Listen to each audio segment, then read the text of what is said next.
ഉസ്താദ് പ്രസംഗത്തിൽ നേരത്തെ ഉദ്ധരിച്ചൊരു ഹദീസിൽ നബി സല്ലല്ലാഹു അലൈഹി വസല്ലമയുടെ നിഴൽ കണ്ടു എന്ന് പറഞ്ഞുവല്ലോ.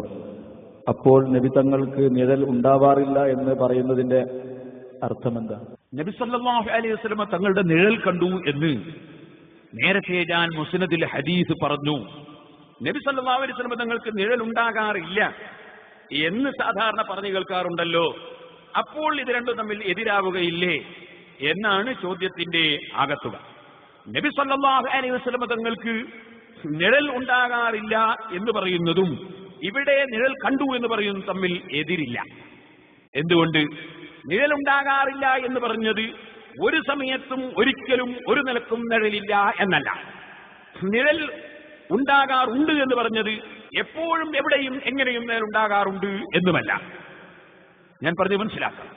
എപ്പോഴും എവിടെയും എങ്ങനെയും നിഴൽ ഉണ്ടാകാറുണ്ട് എന്നല്ല ഉണ്ട് എന്ന് പറഞ്ഞതിനർത്ഥം ആ സമയത്ത് അപ്പോൾ നിഴൽ കണ്ടിട്ടുണ്ട്. അതേ സമയത്ത് നബി സല്ലല്ലാഹു അലൈഹി വസല്ലമ തങ്ങൾക്ക് ചിലപ്പോൾ നിഴൽ കാണാറില്ല. അതുകൊണ്ടാണ് പണ്ഡിതന്മാർ അതിനെ സംബന്ധിച്ച് പറഞ്ഞു. എന്താ പറഞ്ഞത്? സൂര്യന്റെയും ചന്ദ്രന്റെയും വെളിച്ചത്തിൽ നബി സല്ലല്ലാഹു അലൈഹി വസല്ലമ തങ്ങൾ പോകുമ്പോൾ കാന ലാ യഖഉ അലൽ അർളി, അതെ നബി സല്ലല്ലാഹു അലൈഹി വസല്ലം നബി സല്ലല്ലാഹു അലൈഹി വസല്ലമയുടെ തണല് കാന ലാ യഖഉ അലൽ അർളി, അത് ഭൂമിയിൽ പതിക്കാറില്ല. അതെന്തുകൊണ്ടാ? അതിന് കാരണം പറയുന്നുണ്ട്. എന്താണ് അതിന്റെ കാരണം? അത് ചിലപ്പോൾ മുസ്ലിമും അമുസ്ലിമും ഒക്കെ ചവിട്ടിപ്പോവും. നബി സല്ലല്ലാഹുവിന്റെ തണല് അത് ചിലപ്പോൾ മുസ്ലിമും അമുസ്ലിമും ഒക്കെ ചവിട്ടിപ്പോവും. അതുപോലെ തന്നെ ചിലപ്പോൾ മോശമായ സ്ഥലത്തായി പോവും. അതുകൊണ്ട് നബി സല്ലല്ലാഹു നിങ്ങൾക്ക് അല്ലാഹു കൊടുത്തൊരു മുഅ്ജിസത്താണ്. അവിടുന്ന് ശംസിന്റെയും ഖമറിന്റെയും കീഴിൽ നടന്നു പോകുമ്പോൾ ആ സമയത്ത് തണൽ ഉണ്ടാകാറില്ല എന്നല്ലാതെ നബി സല്ലല്ലാഹു നിങ്ങൾക്ക് ഒരു നിലക്കും ഒരിക്കലും ഒരു സ്ഥലത്തും ഒരു നിഴലും ഉണ്ടാകാറില്ല എന്നല്ല ആ പറഞ്ഞതിന്റെ അർത്ഥം. അത് തഫ്സീറുൻ നസഫി, ആ തഫ്സീറുൻ നസഫിയുടെ 321 പേജ് നോക്കിയാൽ അത് കാണാവുന്നതാണ്. അല്ലാഹു അസമക മിൻ വുഖൂഇ ദുബാബി അലാ ജിൽദിക, ഓ നബിയെ തങ്ങളുടെ തോലിന്റെ മേൽ ഈച്ച വീഴുന്നത് അല്ലാഹു തങ്ങളെ കാത്തിലുണ്ട്. എന്നഹു യഖഉ അല നജാസാതി ഫയതലതഖു ബിഹാ, കാരണം ഈച്ച ചിലപ്പോൾ നജസിലും പോയിരിക്കും, അതിനെ തങ്ങളുടെ ശരീരത്തിൽ വന്നിരിക്കണ്ട. ഫലമ്മ അസമക അല്ലാഹു മിൻ ദാലികൽ ഖദ്രി മിനൽ ഖദ്രി ഫകൈഫ ലാ യസ്മുക അൻ സുഹബത്തി മൻ തകൂന മുതലതഖൻ ബിസ്ലിം ഫി ഹാദിഹിൽ ഫാഹിഷ. വഖാല ഉസ്മാൻ റളിയല്ലാഹു അൻഹു പറഞ്ഞു, ഇന്നല്ലാഹ മാ ഔഖഅ ളില്ലക അലൽ അർളി, ഭൂമിയിൽ തങ്ങളുടെ നിഴൽ അല്ലാഹു അവശേഷിപ്പിച്ചിട്ടില്ല. തങ്ങളുടെ നിഴലിന്റെ മേൽ ജനം കാലി വെക്കണ്ട എന്ന് മനസ്സിലാക്കിയിട്ട്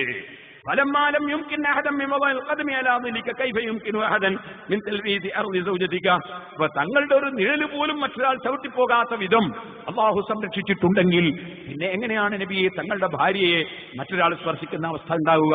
അതിന് മുനാഫിഖുകൾ പറഞ്ഞു ഒരിക്കലും ശരിയല്ല. അപ്പൊ സഹോദരന്മാർ മനസ്സിലാക്കണം, നബി സല്ലല്ലാഹു അലൈഹി വസല്ലം തങ്ങൾക്ക് നിഴലുണ്ടായിരുന്നില്ല എന്ന് പറഞ്ഞാൽ ആ നിഴൽ മറ്റൊരാൾ ചവിട്ടിപ്പോകാൻ കാരണമാകുന്ന വിധത്തിൽ ഇല്ല എന്നാണ്. നേരത്തെ പറഞ്ഞ സ്ഥലത്ത് വേറെ ആൾ ചവിട്ടിപ്പോകുന്ന പ്രശ്നമൊന്നുമില്ല. അപ്പോൾ ചിലപ്പോൾ നബി സല്ലല്ലാഹു അലൈഹി വസല്ലം നിഴൽ കാണാറും ഉണ്ട്. അത് തമ്മിൽ എതിരി ഇല്ല. രണ്ടും പറഞ്ഞത് തമ്മിൽ എതിരി ഇല്ല. ഷെഹറെ മുബാറക്കിനെ വിമർശിക്കുന്ന മറുഭാഗത്തെ ഒരാൾ ഷെഹർ മുബാറക്കിന് നിഴൽ ഉണ്ടാവാറില്ല എന്നൊരു കിതാബിലെ ഇബാറത്ത് ഉദ്ധരിച്ചു പറഞ്ഞുവല്ലോ. ഇതിനെപ്പറ്റി ഉസ്താദിന്റെ അഭിപ്രായം അറിഞ്ഞാൽ കൊള്ളാം. അങ്ങനെ പറഞ്ഞതൊന്ന് കേട്ടാൽ നമ്മള് ഈ നിഴലിനെ വെടിവെക്കണ്ടല്ലോ.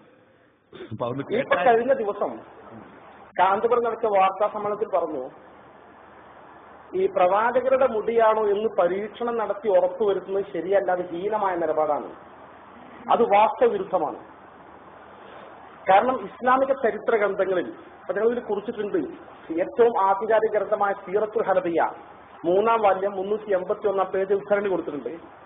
പ്രവാചകരുടെ മുടിക്ക് നിഴലുണ്ടാകില്ല, പ്രവാചകരുടെ മുടിയിൽ ഈച്ച പോലുള്ള പ്രാണികൾ ഇരിക്കില്ല, പ്രവാചകരുടെ മുടി കത്തൂല.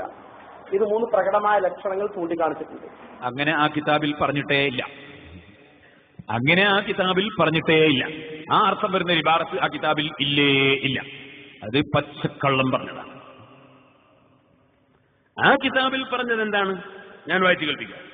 وأنه إذا مشى في الشمس أو في القمر لا يكون له صلى الله عليه وسلم ظل لأنه كان نورا.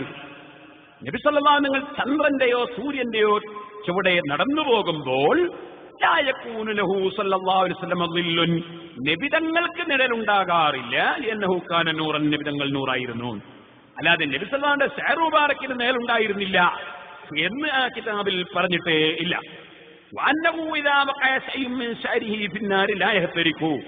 അതുപോലെ നബി സല്ലല്ലാഹു അലൈഹി വസല്ലം തങ്ങളുടെ മുടി കത്തിച്ചാൽ കത്തൂല, അങ്ങനെ ആ കിതാബിൽ പറഞ്ഞിട്ടില്ല. അതിൽ പറഞ്ഞത് തീയിൽ നബിതങ്ങളുടെ ഒരു മുടി വീണാൽ കരിയൂല, തീയിലിട്ടാ കരിയൂല എന്നല്ല, എറിഞ്ഞാ കരിയൂല എന്നല്ല, കത്തിച്ചാ കരിയൂല എന്നല്ല, വീണാൽ കരിയൂല. അതേതുപോലെ ഹദീസിൽ നിങ്ങൾക്ക് കാണാം ലൗ കുതിബൽ ഖുർആൻ ഫീ ഇഹാബിൻ ثم ഉൽഖിയ ഫിന്നാരി മഹ്തറഖ. അതൊരു ഹദീസാണ്.